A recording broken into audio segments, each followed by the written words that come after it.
Sweden एक ऐसा शहर बना रहा है जो बिल्कुल ही लकड़ी का होगा। ना तो उसमें ईंट, सीमेंट या रेत इस्तेमाल होगी और ना ही कोई और मटेरियल। वो सिर्फ और सिर्फ लकड़ी का होगा। लेकिन ऐसा शहर बनाने की जरूरत क्यों पड़ गई? और अगर इसमें आग लग गई और इस शहर को बनाने के लिए इतनी लकड़ी कहाँ से आएगी? और क्या ये मजबूत और रहने के काबिल भी होगा? आज की इस वीडियो में हम इसी टिम्बर सिटी के बारे में जानेंगे। नॉर्डिक कंट्रीज में लकड़ी की कंस्ट्रक्शन आजकल ट्रेंडिंग में है और लकड़ी से ही बड़े बड़े प्रोजेक्ट्स बनाए जा रहे हैं। नॉर्डिक कंट्रीज से मुराद ऐसी कंट्रीज हैं जो जियोग्राफिकली यूरोप के नॉर्थ में मौजूद हैं। इन कंट्रीज में डेनमार्क, फिनलैंड, आइसलैंड, नॉर्वे और स्वीडन शामिल हैं। मिसाल के तौर पे लकड़ी की बनी हुई बिल्डिंग्स में नॉर्वे का ये रेजिडेंशियल टावर है, स्वीडन का ये आर्ट सेंटर शामिल है और फिनलैंड का तो पूरा एक सिटी ही लकड़ी से बना हुआ है। जी हाँ, वहाँ पे तो आपको ऑफिस बिल्डिंग, ब्लॉक्स, अपार्टमेंट्स सब कुछ ही लकड़ी का बना नजर आएगा और ये बहुत बड़ी अचीवमेंट है। यहाँ पर ये कुछ बिल्डिंग्स लकड़ी की हैं, लेकिन यहाँ से कुछ 100 किलोमीटर दूर स्टॉकहोम्स में एक ऐसा शहर बनाने की तैयारी की जा रही है जो मुकम्मल तौर पर लकड़ी से बना होगा। ये शहर 2.5 लाख स्क्वायर मीटर से भी बड़ा होगा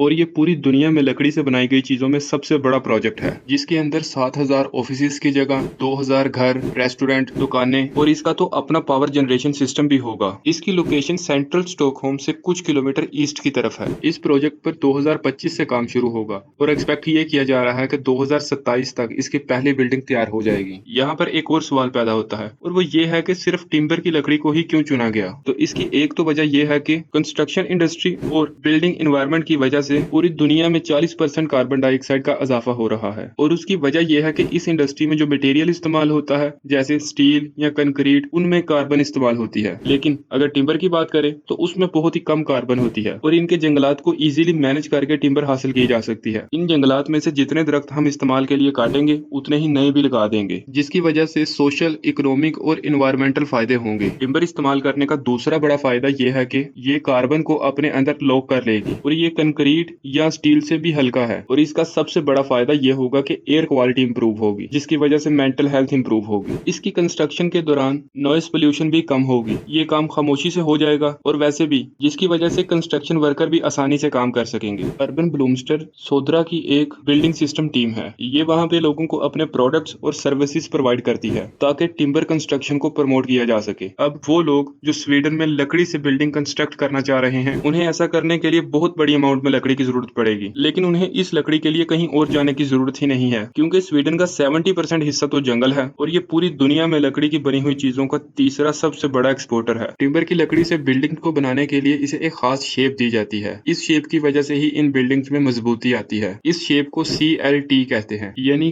क्रॉस लैमिनेटेड टिम्बर। इन CLTs को फैक्ट्रीज में तैयार किया जाता है और इन्हें इस तरह से बनाया जाता है कि इनको आग ना लग सके। जी हाँ, अगर कभी शहर में आग लग भी गई तो ये इस तरह से डिजाइन की गई है कि इन्हें कम से कम आग लगे और लोग वहां से इजीली निकल सके। वैसे भी इसे बनाने की एक और बड़ी वजह यह है कि 2023 में स्वीडन में एक सर्वे करवाया गया। उस सर्वे में 70% लोगों ने यही कहा था कि वो वुडन हाउसेज में ही रहना पसंद करेंगे। आने वाले वक्त में जैसे जैसे टेक्नोलॉजिकल एडवांसमेंट हो रही है, उसी तरह कंस्ट्रक्शन इंडस्ट्री भी एडवांस हो रही है। तो क्या अगर कभी आपको चॉइस का मौका मिले तो आप लकड़ी के घर में रहना पसंद करेंगे या कंक्रीट के घर में?